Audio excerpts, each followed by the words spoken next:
আসসালামু আলাইকুম। এত রাত্রে বয়েজে আসলাম যে কোনো একটা কারণে। তবে আমার বয়সটা শুনেন। আমার এই বয়েজে লাইক কমেন্ট করানো লাগবে না। এই ভিডিওটা শুধু শেয়ার করে দিবেন যেন আমার এই কথাগুলা প্রশাসনের কাছে যা পৌঁছায়।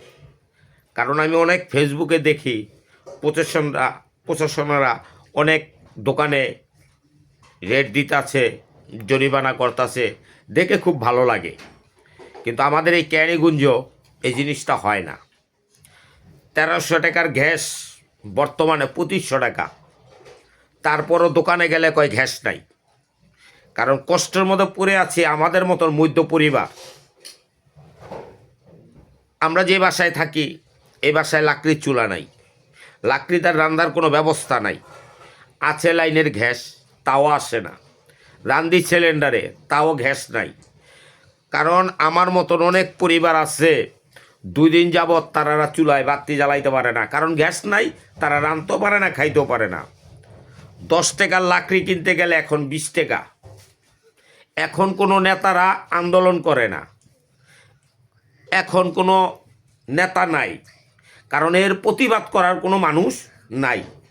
তবে আমার কাছে একটা কথা, এই ক্যানিগঞ্জের ভিতরে যেন প্রশাসন আইয়া কিছু দোকানদারকে এইভাবে জরিমানা করে, তাহলে তারা শিক্ষা হবে।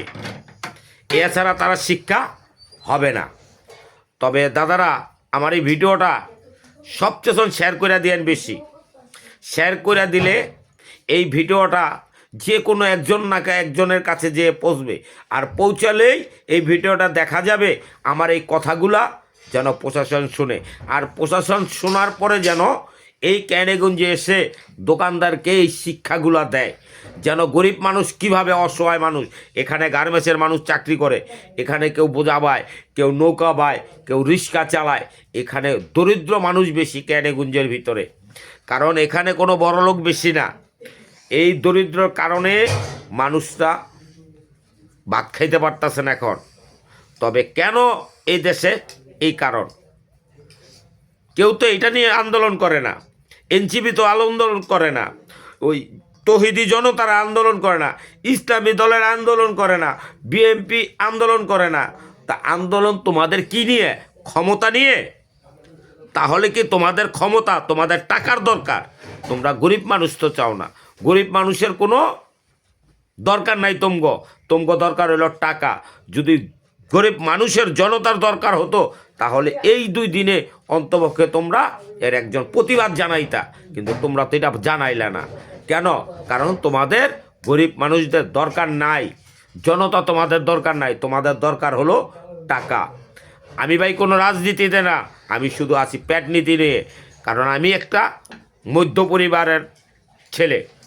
আমার বাপের অর্থ সম্পদ নাই, নিজে একদিন কাজ না গেলে আমার সংসার চলে না। তবে আর বেশি কিছু বললাম না। তবে ভাইয়েরা, আমার ফ্যান ফলোয়াররা যারাই আছেন, সবাই আমার এই ভিডিওটা শেয়ার করে দিয়ে। আর কোনো কথা আমার নাই, সবাই শেয়ার করে দিয়ে যেন এই কথাগুলো যেন প্রশাসনের কাছে যেয়ে পৌঁছায়। আসসালামু আলাইকুম, খোদা হাফেজ। বাংলাদেশ